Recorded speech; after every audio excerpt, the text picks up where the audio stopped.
అనంతపురంలోని కళ్యాణదుర్గం అంతర్రాష్ట్ర జాతీయ రహదారిపై నిర్మించిన మైసూర్ నరిగమ్మ తల్లి ఆలయం తొలగింపు తీవ్ర ఉద్రిక్తతలకు దారితీసింది. తెల్లవారుజామున 5 గంటలకే పోలీసులు, రెవెన్యూ అధికారులు చేరుకుని హైకోర్టు ఆదేశాల మేరకు ఆలయం కూల్చివేతకు రంగం సిద్ధం చేశారు.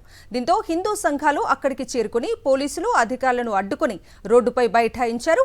దీంతో హిందూ సంఘాల నేతలను పోలీసులు అదుపులోకి తీసుకున్నారు. ఆలయం తొలగించడానికి ముందుగానే ప్రత్యామ్నాయ స్థలం కేటాయించినట్లుగా ఎంఆర్ఓ తెలిపారు. ఆలయ కమిటీకి గడువు ఇచ్చిన తర్వాతే ఆలయ తొలగింపు చర్యలు చేపట్టినట్లుగా తెలిపారు.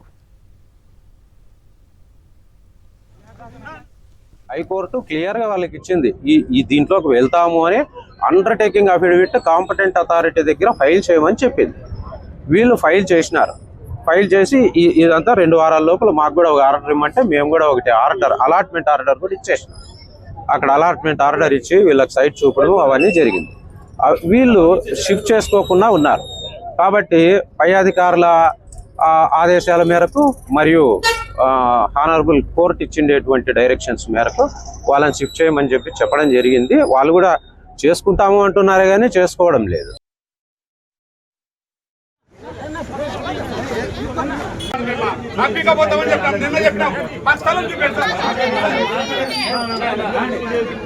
సార్ నా స్థలం చూపిస్తాను.